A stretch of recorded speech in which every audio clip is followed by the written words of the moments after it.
प्रजा की सृष्टि, निवास स्थान, जीविका के उपाय और वर्ण श्रम धर्म के पालन का महामत। कौष्टकी ने कहा, ब्राह्मण, आपने अवर्क स्तोत्र नामक सर्ग का जो मानव सर्ग ही ये वर्णन किया, अब विस्तार पूर्वक यह बतलाने की कृपा करें कि ब्रह्मा जी ने सृष्टि का विस्तार कैसे किया, महामते उन्होंने वाणी को सृष्टि कैसे दी, उनके गुण क्या है तथा ब्राह्मण आदि वर्णों का कर्म कौन सा माना गया है। मार्कंडेय जी बोले, मुने, सत्य का चिंतन करने वाले ब्रह्मा जी ने पूर्व काल में जब सृष्टि रचना आरंभ की तब उनके मुख से 1000 स्त्री पुरुष उत्पन्न हुए। वे सब के सब सात्विक तथा सहृदय थे। तदनंतर ब्रह्मा जी ने अपने वक्ष स्थल से 1 सहस्त्र अन्य स्त्री पुरुषों को उत्पन्न किया। वे सभी रजोगुणों की अधिकता से युक्त शूरवीर और क्रोधी थे। उसके बाद उन्होंने अपनी दोनों जांघों से दूसरे 1 सहस्त्र स्त्री पुरुषों को प्रकट किया। वे सब तमोगुणी, श्रीहीन तथा मंद बुद्धि थे। वे सब जोड़े के रूप में उत्पन्न हुए। जीव अत्यंत प्रसन्न होकर एक दूसरे के साथ मैथुन की क्रिया में प्रवृत्त हो गए। तभी से इस कल्प में मैथुन का प्रचार हुआ। फिर ब्रह्मा जी ने पिशाच, सर्प, राक्षस, डाहा करने वाले मनुष्य, पशु, पक्षी, मगर, मछली, बिच्छू तथा अंडज आदि को उत्पन्न किया।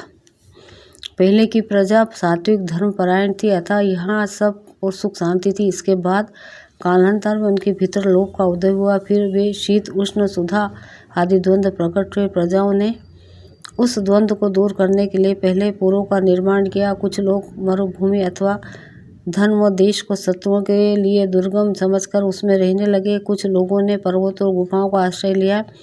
कुछ मनुष्यों ने वृक्षों, पर्वत और जल के दुर्गों को अपना निवास स्थान बनाया। कुछ लोग कृत्रिम दुर्ग बनाकर उसमें रहने लगे। उन्होंने वस्तुओं की लंबाई चौड़ाई नापने के लिए अंगुलियों से नाप कर पहले कुछ माप तैयार किए। उनका पैमाना इस प्रकार बना, सबसे सूक्ष्म वस्तु परमाणु, उसमें बड़ा त्रिश्रेणु होता है जो पृथ्वी की धूलि का एक कण है। उससे उत्तरोत्तर बड़े पैमाने वालज्ञ, लीक्षा, लूका और यवोदर ये एक दूसरे की अपेक्षा 8-8 गुना बड़े हैं।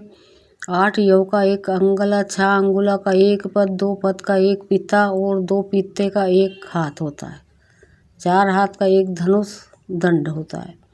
इसी को नाड़ी का युग भी कहते हैं। 2000 धनुष की 1 ग युति और 4 ग युति का 1 योजन होता है।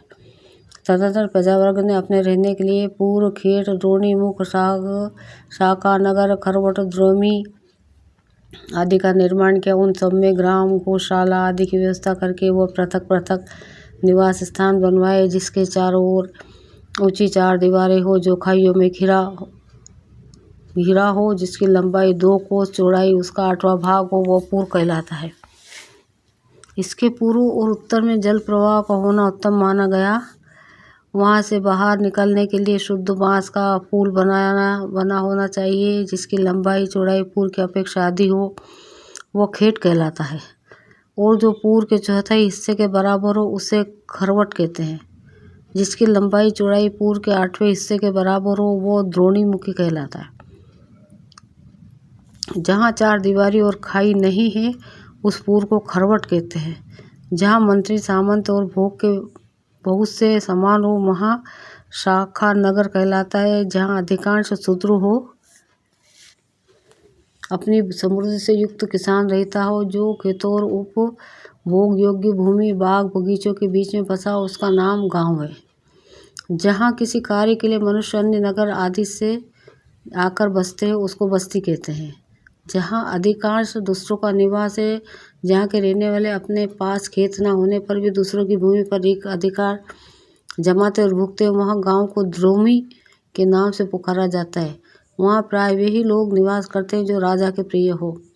जहाँ ग्वाले अपने बर्तन भांडे गाड़ियों पर लाद कर रखते हो, बिना बाजार के ही गोरस मिलता हो, गायों का समूह रहता हो, जहाँ इच्छानुसार भूमि रहने के लिए सुलभ हो, उस स्थान का नाम घोष है।